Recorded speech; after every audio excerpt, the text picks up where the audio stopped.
Welcome to EVA Education. Please like, share, subscribe, and visit our website for more courses.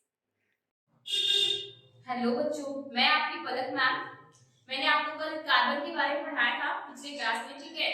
उससे related यदि आपको कोई भी doubt हो तो आप कमेंट बॉक्स में पूछ सकते हैं। जैसे आपको लगे आप कमेंट करिएगा, मैं रिप्लाई कर दूंगी, ठीक है। कोई भी डाउट हो किसी भी टॉपिक में या फिर कोई भी वर्ड्स में तो आप पूछ सकते हैं, ठीक है। मैंने कल आप लोगों को कार्बन के बारे में स्टार्ट किया था कि कार्बन क्या है, उसमें बॉन्ड भी मैंने पढ़ा दिया था कि कोवेलेंट बॉन्ड क्या होता है, ठीक है। उसके कितने टाइप्स होते हैं मैंने बताया था, single bond, double bond, triple bond, और कैसे हम लोग उसको बनाते हैं, और नेमिंग भी कि कार्बन के बेसिस पे कैसे नाम दिया जाता है कि एक कार्बन रहेगा तो दो कार्बन रहेगा, तो ऐसे ही मैंने आपको 3 4 5 6 का पढ़ाया, ठीक है। आज उसके आगे का टॉपिक हम लोग कवर करेंगे, ठीक है। चलिए स्टार्ट करते हैं बिना टाइम वेस्ट किए हुए। जैसे आज हम लोग को पढ़ना है एलोट्रॉप्स ऑफ कार्बन, ठीक है। एलोट्रॉप्स ऑफ कार्बन क्या होता है पहले हम लोग उसको देखते हैं, ठीक है। The phenomenon in which the element exists in two or more different physical states, एक ऐसा फिनोमेनन जिसमें कि जो एलिमेंट होते हैं एग्जिस्ट करते हैं दो या दो से अधिक फिजिकल स्टेट में, ठीक है। फिजिकल स्टेट्स में विद सिमिलर केमिकल प्रॉपर्टी, जिसमें कि सिमिलर केमिकल प्रॉपर्टीज होती है, यानी उनमें कोई अंतर नहीं होता है। सेम सेम सेम जो भी कार्बन जुड़े हुए हैं जितने भी फॉर्म में, यानी 4 से जुड़े हो, 5 से जुड़े हो, तो सारे के सारे जो कार्बन जुड़े रहेंगे सभी का क्या रहेगा, सेम रहेगा, केमिकल प्रॉपर्टीज नहीं बदलेंगी, ठीक है। कार्ड एलोट्रॉपिक, उसी प्रोसेस को हम लोग कहते हैं एलोट्रॉपिक, ठीक है। अब एलोट्रॉप्स कितने होते हैं, कार्बन के तीन मेन आपके एलोट्रॉप्स हैं, कितने हैं, तीन मेन एलोट्रॉप्स होते हैं। तो एलोट्रॉप्स के बारे में कुछ कुछ पूछे जाते हैं, या फिर पूछे जाते हैं कि एलोट्रॉप्स कौन कौन से होते हैं, ठीक है। या फिर फिल इन द ब्लैंक्स में देगा dash is the hardest material. अब इसको हम पढ़ाएंगे, उसके बाद आप समझ जाएंगे किसमें क्या फिल अप करना है या क्या भरना है। चलिए देखते हैं। पहला है डायमंड, ठीक है। डायमंड क्या होता है कि an atom is bonded with four other atom of carbon। Diamond एक ऐसा बॉन्ड, ठीक है, एक ऐसा एटम जो कि पूरा जुड़ा हुआ होता है, उसमें बॉन्डिंग हुई रहती है चार अदर एटम से। चार अदर एटम जो होते हैं कार्बन के, उनसे जुड़े हुए होते हैं, ठीक है। फॉर्मिंग 3D स्ट्रक्चर, यानी कि उसमें 3 डायमेंशनल स्ट्रक्चर बना देता है। 3 डायमेंशनल, उसका 3 डायमेंशनल स्ट्रक्चर बनता है। It is the hardest substance, और ये बहुत ज्यादा हार्डेस्ट सबस्टेंस है। डायमंड जो होता है बहुत ज्यादा हार्डेस्ट सबस्टेंस है, जिसको ज्वेलरी वगैरह में यूज किया जाता है, या फिर कोई आपको वो काटने वाटने के लिए जो पत्थर पत्थर होते हैं ना भारी भारी, उसको काटने के लिए भी यूज किया जाता है। बहुत सारे चीज के लिए यूज भी किया जाता है, और ये बहुत ज्यादा हार्डेस्ट मटेरियल है, ठीक है। और इसको आप याद रखिएगा कि ये four other atom of carbon से ये जुड़े हुए होते हैं, ठीक है। एक स्ट्रक्चर बनाए होते हैं, ठीक। नेक्स्ट है आपका ग्रेफाइट। ग्रेफाइट क्या होता है, तो ग्रेफाइट आप लोग सुने भी होंगे, जानते भी होंगे। जो पेंसिल होती है उसकी नोक पे सबसे ज्यादा एग्जांपल जीता जाता है एग्जांपल, जैसे हम लोग डे लाइफ में यूज करते हैं पेंसिल का यूज, तो आप लोग सोचते होंगे इसमें क्या लगा रहता है। अब पढ़ेंगे तो खुद ही समझ जाएंगे कि उसमें क्या होता है। ये है graphite. Each carbon atom is bonded to 3 other carbon atom. जो डायमंड था वो कितने से जुड़ा था, 4 से जुड़ा हुआ था, लेकिन ग्रेफाइट क्या होता है, 3 कार्बन एटम से जुड़ा होता है। इससे 3 कार्बन एटम से जुड़ा होता है, ठीक है। It is good conductor of electricity. मैंने आप लोगों को कल बताया था कि कार्बन क्या होता है, नॉन मेटल होता है, लेकिन एक एक्सेप्शन भी है कि जो इसमें कार्बन के जो इलेक्ट्रॉन्स होते हैं उनमें ग्रेफाइट होता है जो कि कंडक्ट करता है इलेक्ट्रिसिटी, ठीक है। तो आप इससे बोलेंगे कि ये तो नॉन मेटल है, इलेक्ट्रिसिटी कैसे कंडक्ट कर रहा है, ये एक्सेप्शनल होता है, ठीक है। एक्सेप्शनल चीजों को नहीं देखा जाता है। बाकी बाकी जो इसका कार्बन का होता है वो नॉन मेटल की प्रॉपर्टी शो करता है, ठीक है। It is good conductor of electricity, ये गुड कंडक्टर है इलेक्ट्रिसिटी का, कौन, ग्रेफाइट है, ठीक है। फिर बक मिनिस्टर फुलरीन। अब बक मिनिस्टर फुलरीन, इसका नाम जो एक साइंटिस्ट ने बताया था इसके बारे में, उनका नाम इसी से था, इसी वजह से उन्होंने अपने ही नाम पे ज्यादातर जो चीजें ढूंढी जाती है ना वो अपने नाम पे दे दे जाते हैं, ठीक है। देखिए buckminsterfullerene, it contains cluster of 60 carbon atom. जैसे अभी हम लोग पढ़े कि डायमंड में 4 कार्बन एटम से जुड़ा होता है, और फिर ग्रेफाइट 3 कार्बन एटम से, लेकिन जो आपका बक मिनिस्टर फुलरीन है, ठीक है, वो आपके 60 क्लस्टर यानी 60 क्लस्टर एटम से जुड़े हुए होते हैं, और पूरा एक स्फेरिकल स्ट्रक्चर बना लेते हैं। कैसा स्फेरिकल स्ट्रक्चर, फुटबॉल आप लोग देखे होंगे ना, फुटबॉल होता है, तो बिल्कुल सेम वैसा ही स्ट्रक्चर बना लेता है बकमिस्टर फुलरी। ठीक है, ज्वाइंट टुगेदर टू फॉर्म ये बना लेता है एकदम बिल्कुल कैसा स्फेरिकल स्ट्रक्चर बनाता है। ठीक है, इन सभी का लगभग समझ में आ गया होगा आपको कि एयरड्रॉप्स कौन कौन से होते हैं। इसके थोड़े थोड़े बारे में जानकारी आपको रखना जरूरी है, क्योंकि थोड़े बहुत पूछ दिए जाते हैं। अब पूछ दिया कि विच कौन सा ऐसा नॉन मेटल है जो इलेक्ट्रिसिटी कंडक्ट करता है। अभी मैंने आपको बताया कि ग्रेफाइट, आप तुरंत देख लेंगे ये कार्बन का क्या है, एलोट्रॉप्स है। ठीक है, तो एलोट्रॉप्स ऑफ कार्बन आपको क्लियर रहेगा तभी तो आप लिख पाएंगे कि ग्रेफाइट होता है जो कि नॉन मेटल है और इलेक्ट्रिसिटी कंडक्ट करता है। फिर सबसे हार्डेस्ट मटेरियल पूछा जाता है, तो हार्डेस्ट मटेरियल कौन सा होता है, ये डायमंड होता है। ठीक है, आप उससे बता सकते हैं। फिर पूछिएगा कि कार्बन का कौन सा इलेक्ट्रॉन होता है जो कि एक स्फेरिकल स्ट्रक्चर बनाता है, और या फिर पूछ दीजिए कितने एटम से ज्वाइंट होकर बना रहता है, तो 60 एटम से बना होता है। ठीक है, और फिर जो बकमिस्टर फुलरीन है वही एक स्फेरिकल शेप पूरा बनाता है। ठीक है, अभी इसको आप लोग नोट भी कर सकते हैं, यहाँ थोड़ा चीजें हैं समझ में आ रहा हो तो। फिर अभी नेक्स्ट हम लोग देखेंगे कि क्या है।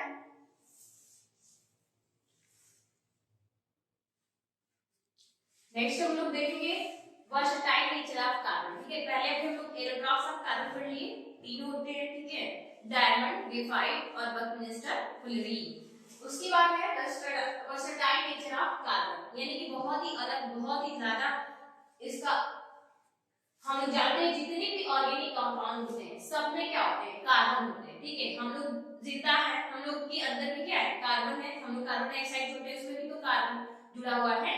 तो लगभग जितने भी इस धरती पे सब ये पाए जाते हैं चीजें, सब में लगभग कार्बन होते हैं। ठीक है, ऑर्गेनिक जितने कंपाउंड है सब में पाए जाते हैं।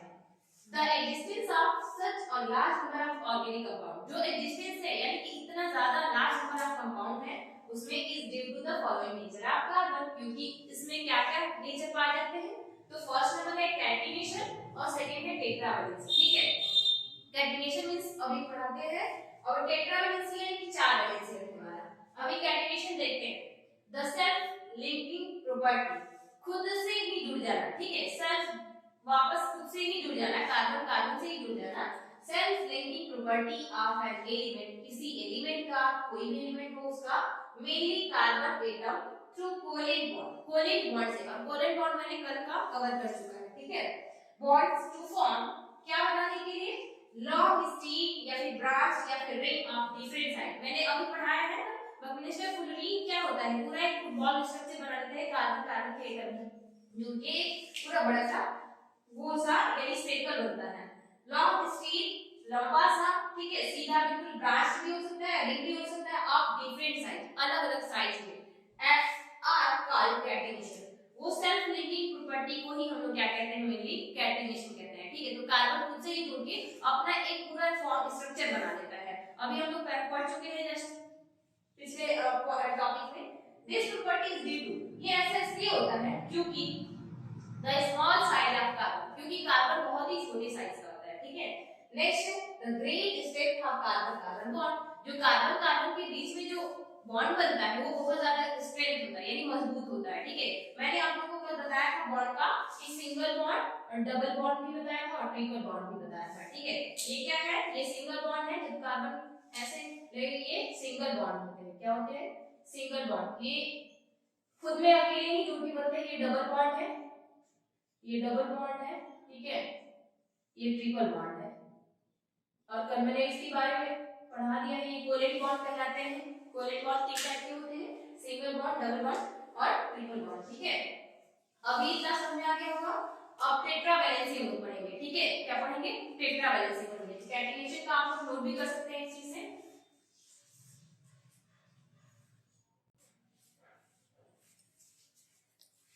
देखते हैं, carbon can also form stable multiple bonds. Carbon stable multiple bonds, कई सारे बॉन्ड्स भी बना सकता है। मल्टीपल बॉन्ड्स डबल या फिर ट्रिपल। ठीक है, डबल या फिर ट्रिपल भी बना सकता है विद इटसेल्फ, खुद से भी, and with atoms of other element, और दूसरे एलिमेंट से भी बना सकता है। ठीक है, एक एग्जांपल है जैसे साइक्लोहेक्सेन, इसको साइक्लो यानी साइक्लिक स्ट्रक्चर। ठीक है, इस ग्रुप में है इसलिए इसका नाम है साइक्लो स्ट्रक्चर। ठीक है, कितने इसमें कार्बन है, नंबर ऑफ कार्बन्स कितने हैं, तो 1, ठीक है, 1 है, 2 है, 3 है, 4 है, 4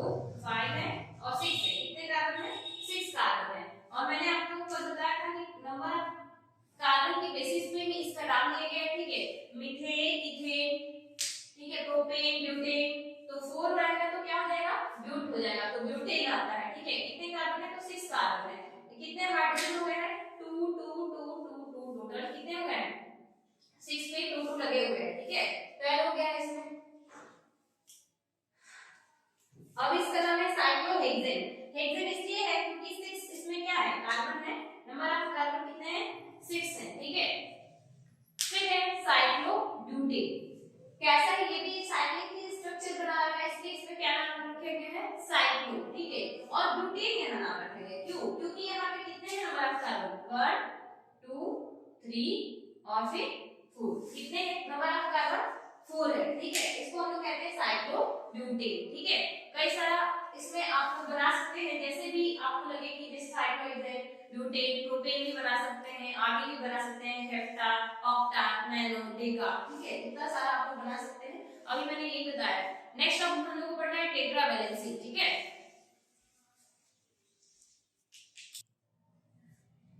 पहला हम लोग पढ़ लिए हैं वर्सटाइलेशन, क्या चीज कैटिनेशन यानी कि सेल्फ लिंकिंग प्रॉपर्टी पढ़ ली है।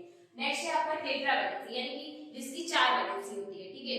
यानी कि कार्बन के पास 4 वैलेंसी होती है, तो इसका है carbon has valency of 4, carbon के पास 4 वैलेंसी होती है। It is capable of bonding, ये कैपेबल होता है कि बॉन्ड बना सके विथ 4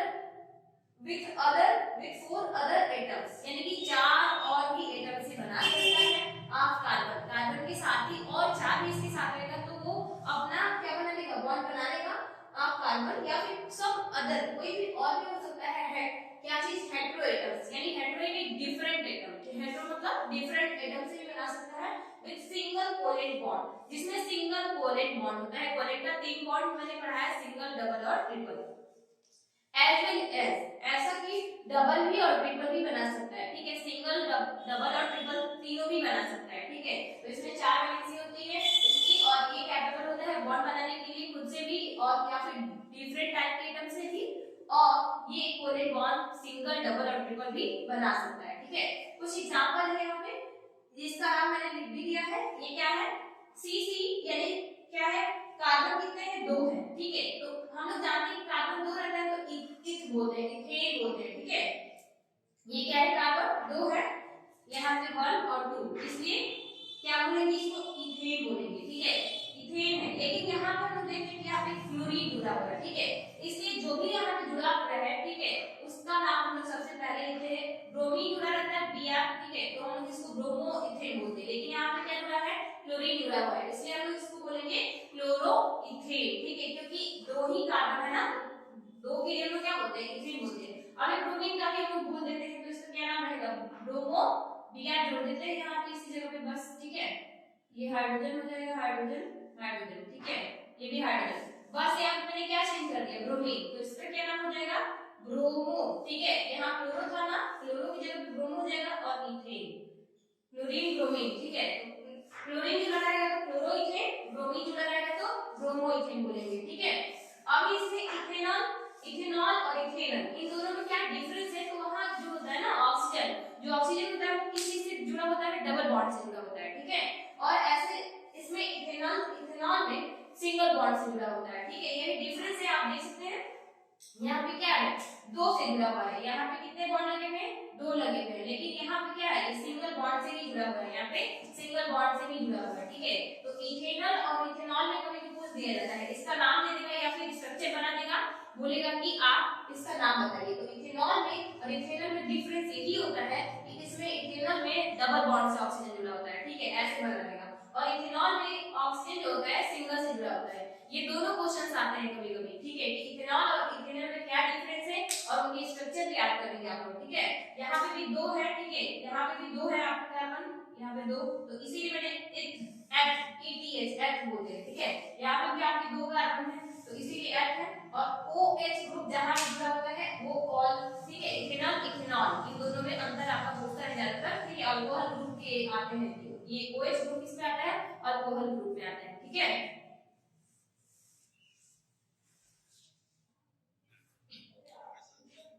अब हमें शुरू करना है सैचुरेटेड एंड अनसैचुरेटेड हाइड्रोकार्बन्स, ठीक है। कौन कौन से कार्बन कंपाउंड भी होते हैं, ठीक है, जो सैचुरेटेड होते हैं और अनसैचुरेटेड।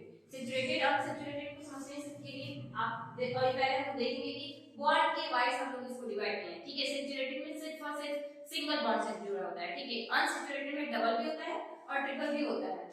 सैचुरेटेड हाइड्रोकार्बन्स, इनका मिली नाम है एल्केन्स, ठीक है। इनका क्या नाम है? एल्केन्स नाम है, ठीक है।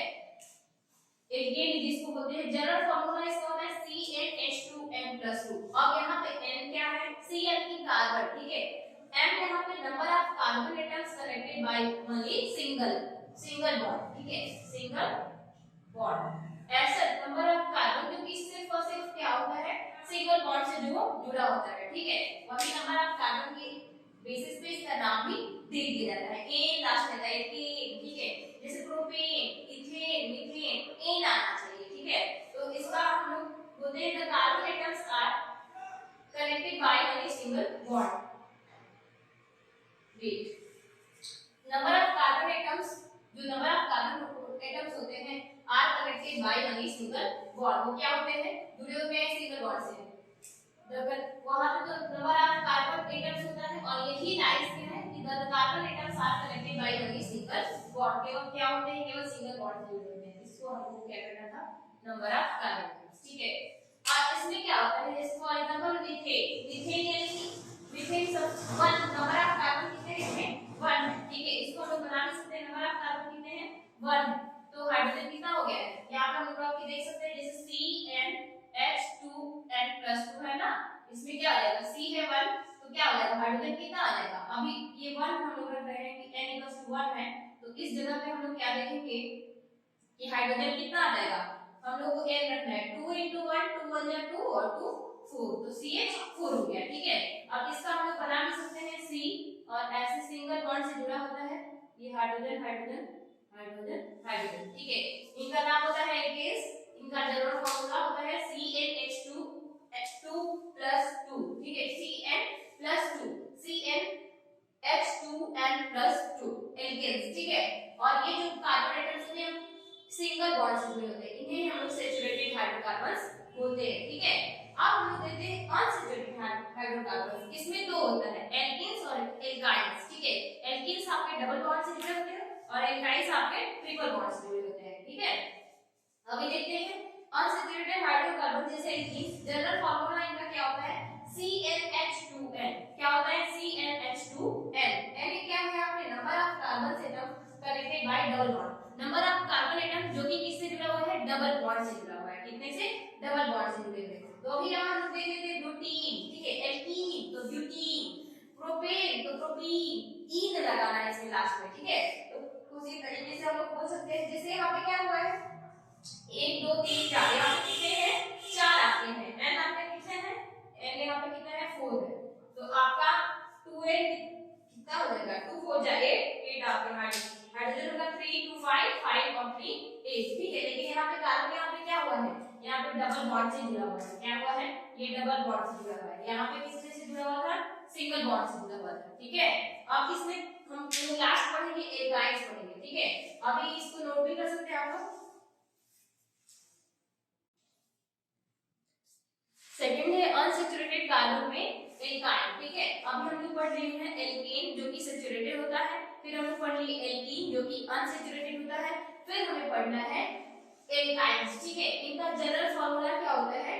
CnH2n-2 हो जाता है, ठीक है। यहाँ पे आपका n क्या है? नंबर ऑफ कार्बन एटम्स है, ठीक है, जो कि किससे जुड़ा होता है?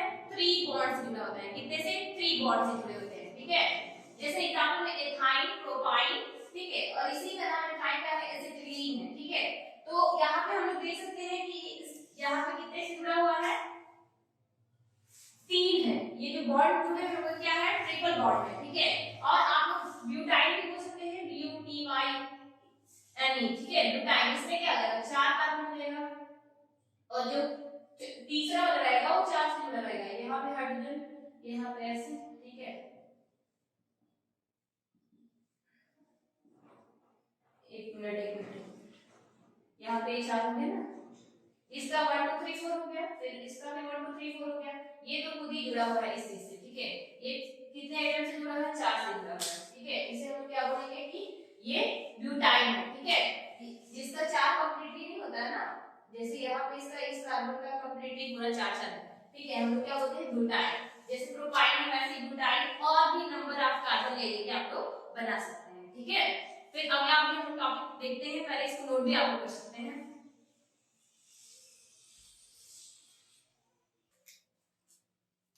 अभी हम लोग देखेंगे फंक्शनल ग्रुप क्या होते हैं। ठीक है, और फंक्शनल ग्रुप कई सारे होते हैं, इसमें फॉर्मूलाज किसके किसके क्या होते हैं, किसमें जुड़ा होता है, और एग्जांपल के साथ में देखेंगे। ठीक है, फंक्शनल ग्रुप क्या होता है?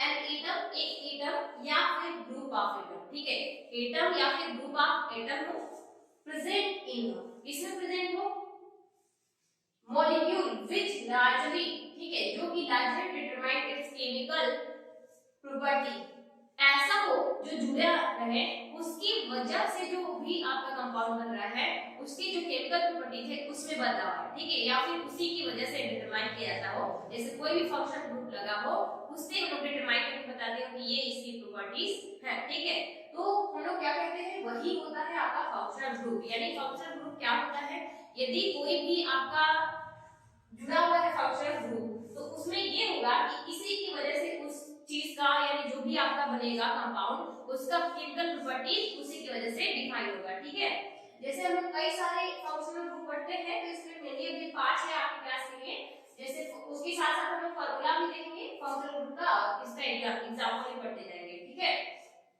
जैसे हेलो, ठीक है, हेलोजन जिसको हेलो एल्केन बोलते हैं लोग उसको, क्लोरेट ये क्या है, क्लोरो है और ब्रोमो है। ठीक है, क्लोरो यानी कि क्लोरीन से जुड़ा हुआ। ठीक है, क्लोरो यानी कि क्लोरीन से जुड़ा हुआ, और ब्रोमीन यानी कि Br से यानी ब्रोमीन से जुड़ा हुआ। ठीक है, तो मैंने एक एग्जांपल लिखा है आप यहाँ पे, ब्रोमो इथेन।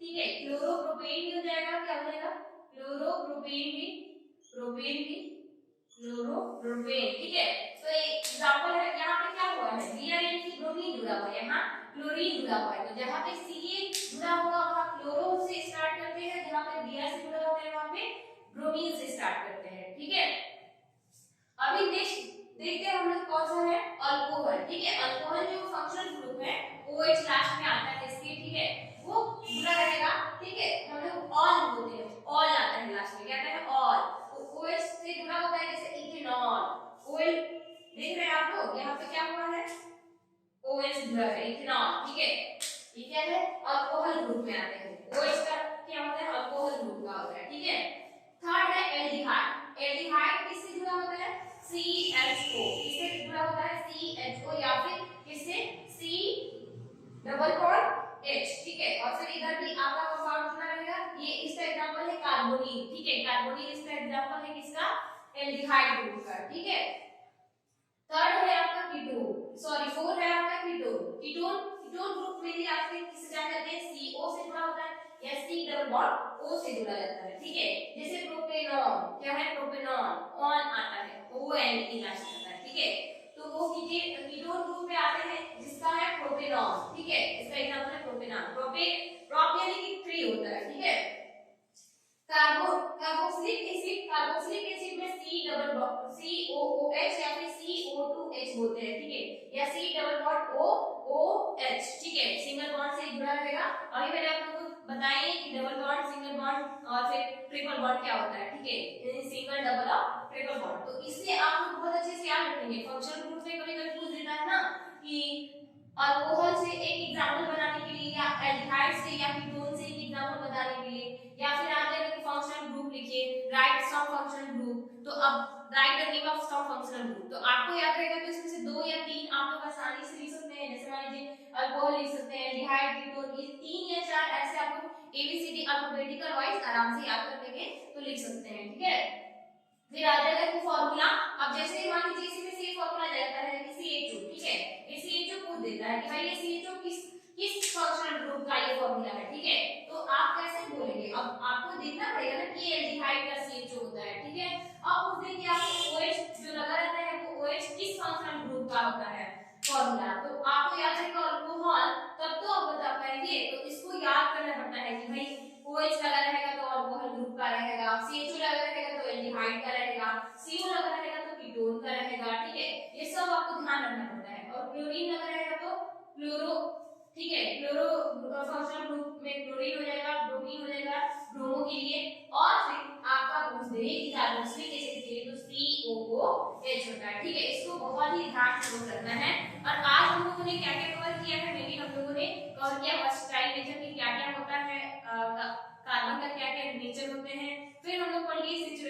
से रिलेटेड कार्बन क्या होते हैं, इसको लाइन बाय लाइन आपको ना लर्न करते जाना है, क्योंकि शॉर्ट टाइम में, बहुत कम टाइम में आपको, और उसी टाइम में आपको सारा रिवीजन करना है। तो एक छोटा सा शॉर्ट, मैं तो छोटा छोटा बहुत ज्यादा पढ़ा रही हूँ, छोटा छोटा, ताकि आप लोग को बहुत जल्दी ही और कवर हो जाए सारा, ठीक है। ये क्योंकि ये रिवीजन क्लास है ना, तो रिवीजन क्लास के लिए आपको इतना ही पढ़ना है अभी कि आपको कवर हो सके, सारे टॉपिक्स आप टच करते जाए, क्योंकि सारे टॉपिक्स टच करेंगे ना तभी आपका अच्छा हो पाएगा। नहीं तो क्या पता चला कि एक चैप्टर पढ़ा, दूसरा चैप्टर के चक्कर में तीसरा चैप्टर पढ़ा, मतलब कुछ समझ नहीं आया। तो थोड़ा थोड़ा सारे चैप्टर्स को, सारे चैप्टर्स के सारे टॉपिक्स को कवर करेंगे, क्योंकि एनसीईआरटी बेस्ट होती है और एनसीईआरटी से बहुत ज्यादा क्वेश्चन आते हैं, ठीक है। तो नॉर्मली आपको याद रखे रखना है सारे, ठीक है, क्या क्या कैसे कैसे सामने सामने आते जा रहे हैं, उसको लिख के अच्छे से याद करते जा रहे हैं आपको कि कैसे कैसे है। तो ये उम्मीद करती हूँ आपको समझ आया होगा।